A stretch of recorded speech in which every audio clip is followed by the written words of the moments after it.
The interesting thing about the stress management and time management tools that I share with people is that people quite often dismiss them because of their simplicity.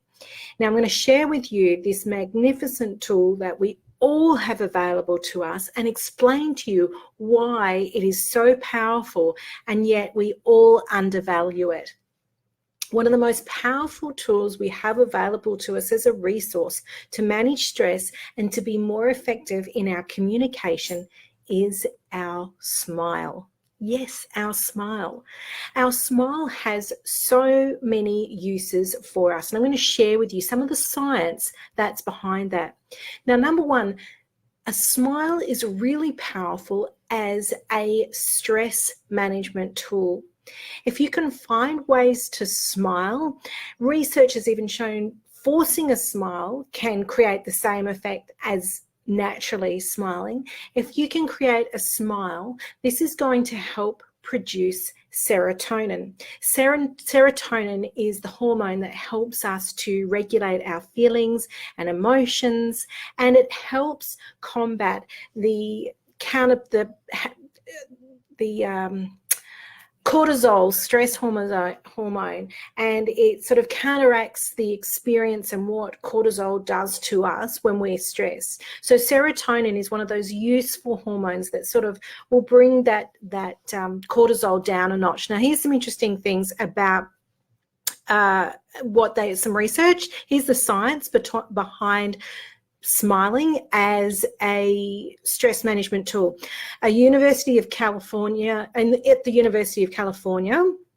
30-year study was done of students' yearbooks, and they found that students who smiled in their yearbook, who naturally have a disposition to smile, lived approximately 10 years longer than those who didn't. And a Wayne State University study of major baseball league players found that the extent to which somebody smiled in their photo predicted their lifespan.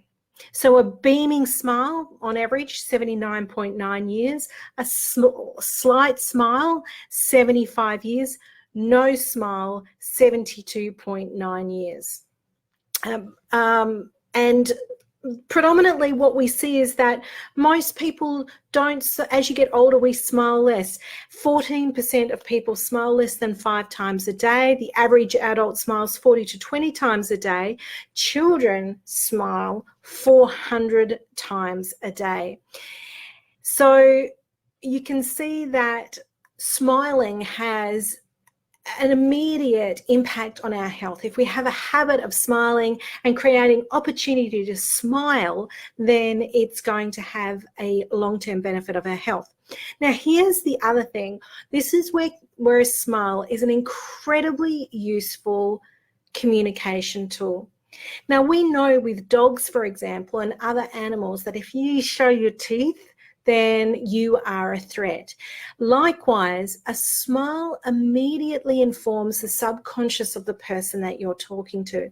A smile tells them that you are not there to attack them, that you are not there to threaten them. In fact, you feel at ease and comfortable in their company. So if you want to take control of a situation, the best thing you can do is smile, because it puts the other person at ease. You've heard the term the smiling assassin.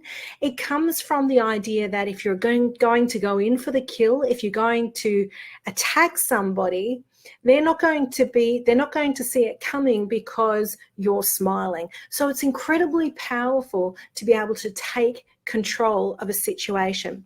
Where it is most powerful, for example, is in the boardroom or an interview. Now, women tend to have a bit of an advantage because what we can do is wear lipstick.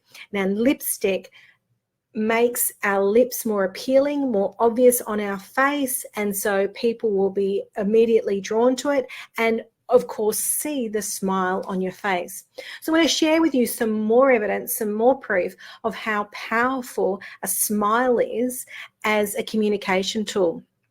So let's have a look. A survey was done by a Las Vegas company. It's actually a smile school, and it was originally designed for people to learn about customer service.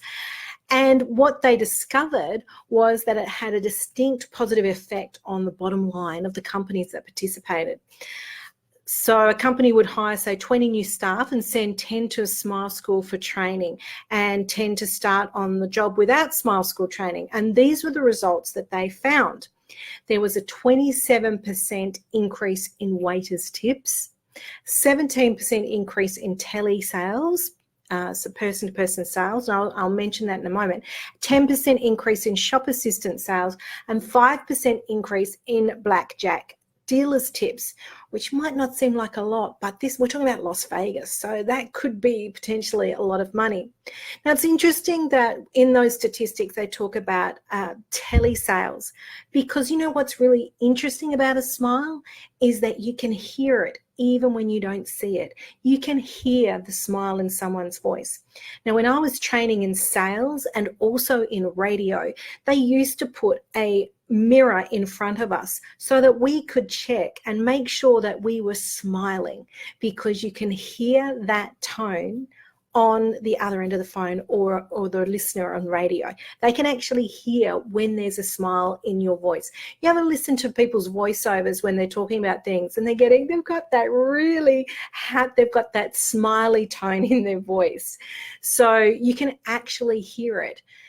So you can see how powerful and amazing this is as a tool that you have available to you. You can win people over. You can create influence. You can disarm potentially volatile situations. If you're going into situations where it can quite often create conflict, go in there with a smile. If you need to influence somebody, like in an interview, go in there with a smile. And of course, if you want to help in your stress management, find ways to incorporate a smile. Hey, look, even if you have a YouTube playlist of all the funny things that you like that make you laugh. For me, I've discovered TikTok and I love it because I just can't help laughing all the time at the stupid things that people do on there. I'd love to hear from you what it is that you do to create more smile in your day.